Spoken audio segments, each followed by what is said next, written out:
I work for a company called Brightstar. It's owned by Natsusun. So any of you who know SoftBank in Japan, we got bought out.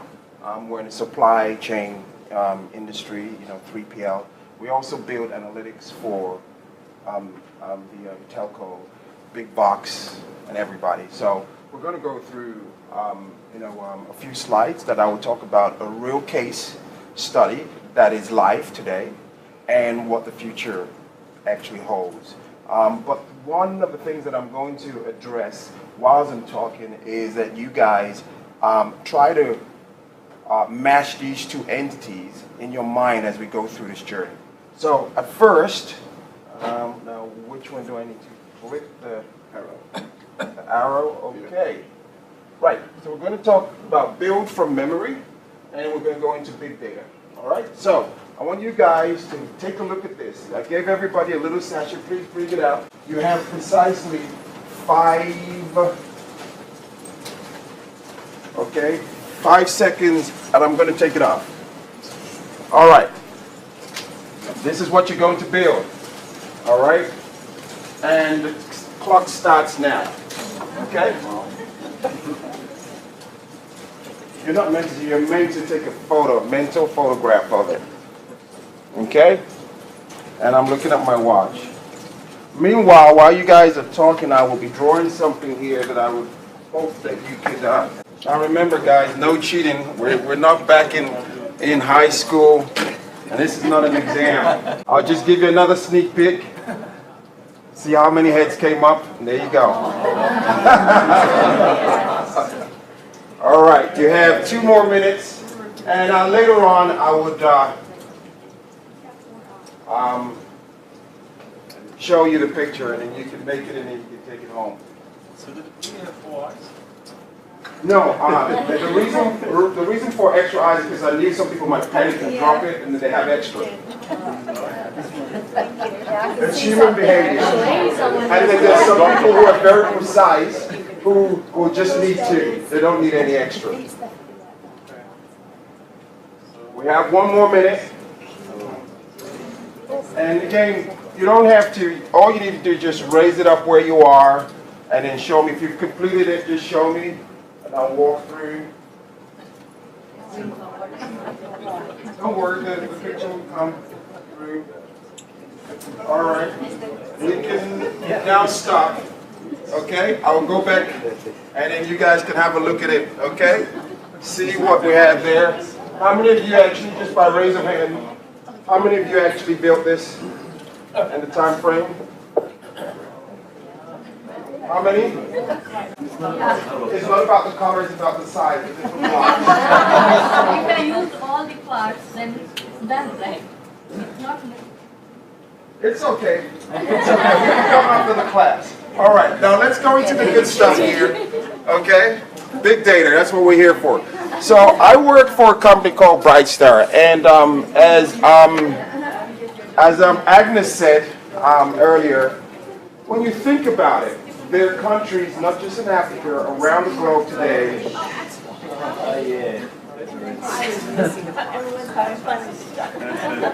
okay. It's fine. There are countries today who don't have access to doctors. They don't have access to getting their medical records up. And then a doctor from the US or somewhere else, from Australia, can actually look at them via Skype or whatever. Oh yeah, okay, we think this is what you have. You need to have that blood test. Now that's the future. We're already there. But that's what big data and AI is bringing to us. In this scenario that I'm putting here in front of you is we had to actually increase our profitability, okay, in a supply chain of selling your device to the secondary market. How many of you have a cell phone here?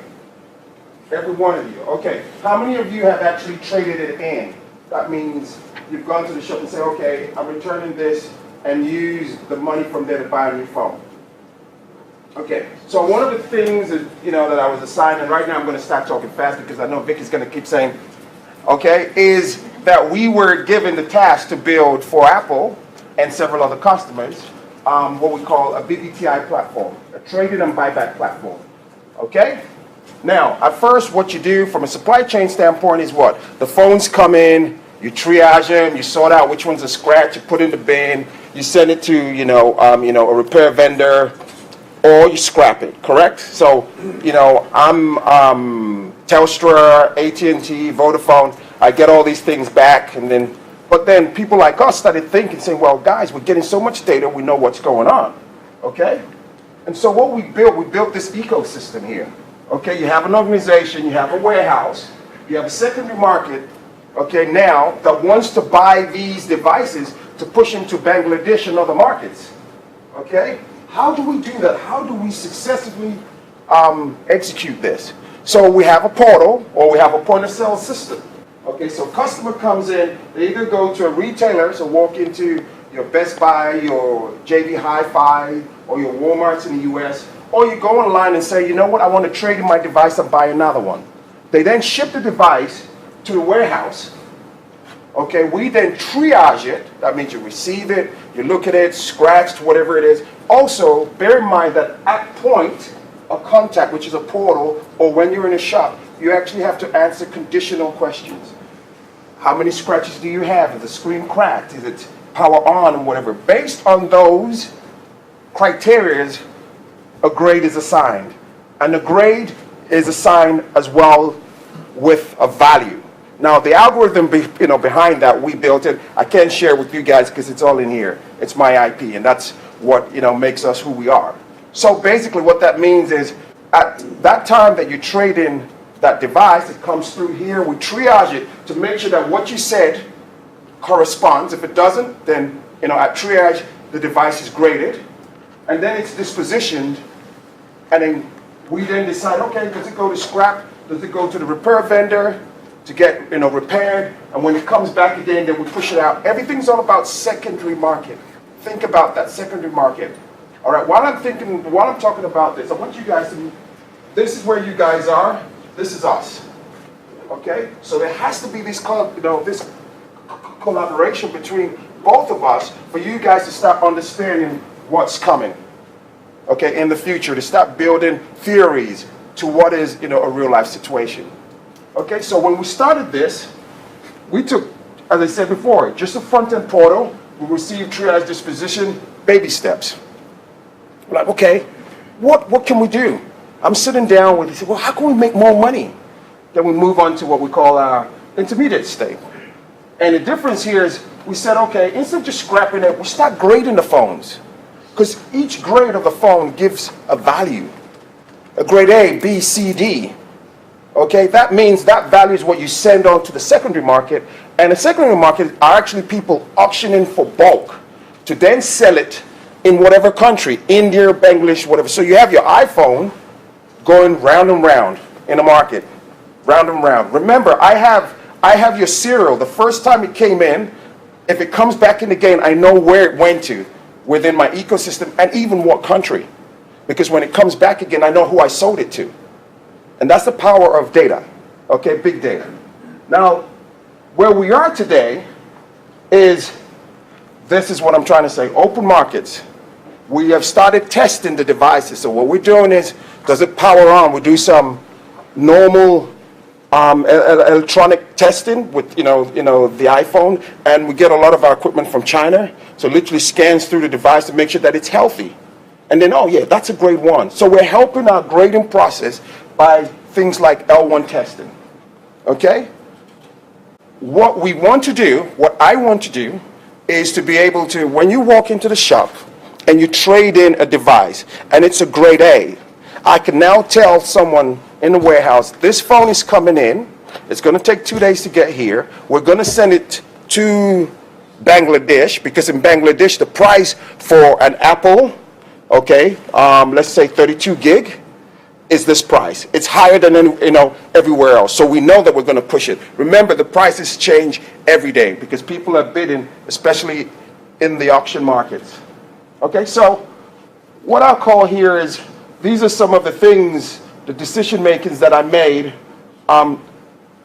Why are we doing this? All this is to get out, the devices. Create and chipper, receive, grade, L1 test, and all these add in, and they're all costs. Again, if I receive if I receive a grade C phone, do I actually upgrade it to an A? Is it cost effective, okay, to upgrade it? Again, depending on what the form factor is. Is it an iPhone 5? Is it an iPhone 4? Would I get, my money back? All that's within the application that has been built with our team. So, again, when you look at, this business case, these are all the processes. This is all the data, okay? All the way from end to end. So what I'm talking about here is, I've gone through all, so don't worry about it. If you guys want the slides, it's not a problem. But with big data, you have to have key things. You have to know what is your goal? What are we trying to achieve? And for us, it was like, how can we get these devices back, triage them properly, and sell them back out for a better profit? Upon receipt of the phone, I know where it should go to instantly. Okay, because I've answered all the condition questions, I've graded it. I know, well, if I do send it to a repair vendor, I'm going to get $50 more or $20 more, okay, on the device. So you have this instant information to your hands to make whatever decision that you need. You need to have your enablers, okay? Who are all the people that are going to help you, with all these things? So I collaborated with several people, several business stakeholders, okay? And then you have, of course, our layers and everything, security policies, which, these are all IT speak, but they all mean everything. So when you're looking at the data, these are some of the high-level data attributes that we consider. Form factor, is a model, your size, that's 32 gigs, 63 gigs, because each one of these, depending on what comes back from you guys when you're trading your device, is money. Maybe for a period, this is hot. People somewhere around the world actually want these phones. And we know that because on the auction market, people are just saying, hey, we want that. We want, 20 million. Okay? I'm going to end by saying that, some of, the challenges that we still have with big data is getting that framework, getting everybody to understand this is how we need to pull data. Right now, we're pulling real-time data, real-time decisions are being made. Establishing what your key levers are. So for us, we knew what our key levers are. Some people never did because, for a while, people were spinning their wheels. Okay? And for the future, okay, especially in the US, data privacy is key. Right now, you see a lot of people running away from it because the minute your data gets hacked, what happens? Especially in the US, you're sued. So you're not making any money. So that's another thing that might not cloud big data, but we have to be aware of it and make sure that it is taken into consideration in our models for you guys when you guys are doing this, writing theories or whatever it is regarding that. The future right now is that I can now tell Telstra to say, Telstra, your X right now, in 2 years' time, you can trade it into me for $200, and I'll pay you $200, but you need to give me, 2 years in condition A, B, and C, okay? Because I already have that data, okay? So they already make that commitment to me, and what they'll do, they'll come to you guys and say, hey, do you want a brand new phone, whatever that new phone will be in 2 years' time, because you can trade in yours at this value, and, you get this value back. So that's what we're doing, and we're changing the mobility world today. Thank you very much. Thanks, Elvin. Well, right now we'd like to open up to questions. So, who would like to ask any questions? Yes. Yes, mentioned data stewardship. What is data stewardship? So, for me, I look at it in terms of who's guarding, the data. Okay, who are these individuals? Okay, we have teams, okay, who go around and say, okay, what are we going to deal with? What is our data? Okay, who is that champion? We have master data. Okay, before anybody creates a new part number, who is that? Who's going to be responsible? So, from an organization standpoint, relating to data, you have to make sure that you have key people who govern each component of that chain. Owners are the responsible person. The what? Owners are responsible. Who is responsible? Well, the owners of the data, so the business people. So let me give you an example. Your ERP, let's just say you use an Oracle. To create a part number, it is the master data team that are responsible for that. It's not an IT function, okay? So it has to go through approvals and make sure that whatever attributes are being created to make sure that that part number and everything about that part number is actually created in the system. I'll expand on that as well in regards to, I think one of the key areas as we emerge into this world of data and AI is about the ethics framework. So we talk about security and data protection and PII information. And I think this is where the role of the data stewards will grow into building with each project that you go to market with, to build an ethics framework and have real set for the AI development. You'll soon find yourself in the hot waters of getting sued. Today it was Uber in the news again, and every week we hear about issues around data protection. And so we go one step further with the AI capability of putting that human learning behind it. And it's really important to have the right ownership of not the data, but also the ethics and the policies that sit behind it to make sure that we are all accountable for what it is that we're producing. Yes. Can I just ask the panel's views on, and I appreciate your comments around democratization of AI, that fundamentally understanding it, and my firm partners with a shop based out of Israel that does a lot of AI, and it's two mathematics professors, one who won the President's Award for Science, and the maths are very, very, very complex, certainly way above what I can understand. So in terms of using AI, is that different from understanding it? And do you need to understand it when it comes to research, in terms of understanding fundamentally where the data's come from? How do you get over that problem? Yeah, I guess so the Microsoft view is that we go to market at a particular level with our AI technology, so we don't expect our users to have that deeper understanding of that level. So the way I like to explain it is, for example, if we're putting in a speech recognition API into the market, we've trained it to be at a 12-year-old's level, for example. So the mathematical formulas that sit behind it in terms of understanding bias and dictating how it learns from that deep learning neural connectivity is not something that you need to understand because it's built. But what we're giving you is a platform that you can plug in these data sets, a vast amount of it, not just the sample data or population data, to train it further specifically around your data sets.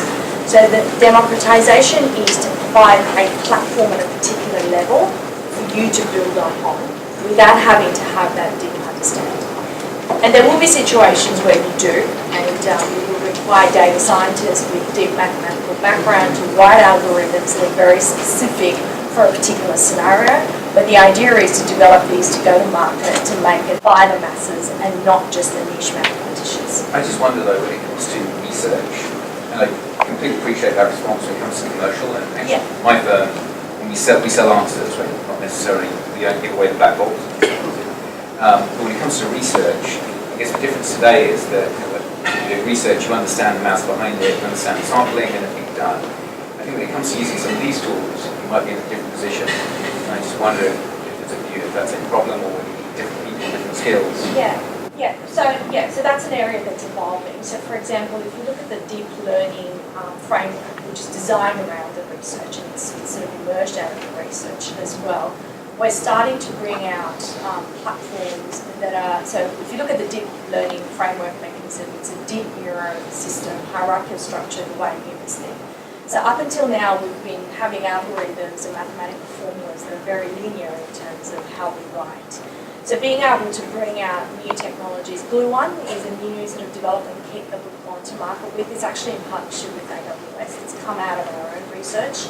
So what we're doing now is emerging not only just the commercial aspect of the APIs, but bringing in the research technology that we are building, simplifying that to be able to do these kinds of research type activities with deep learning. So we're providing a platform for research through, so Gluon is an example of that. So what we're doing with Gluon is a software library designed for mathematicians who write these deep learning algorithms, but more in the data form. So we're starting to make it massively available to researchers without having to write those very complex hierarchical structures, but keep it very linear.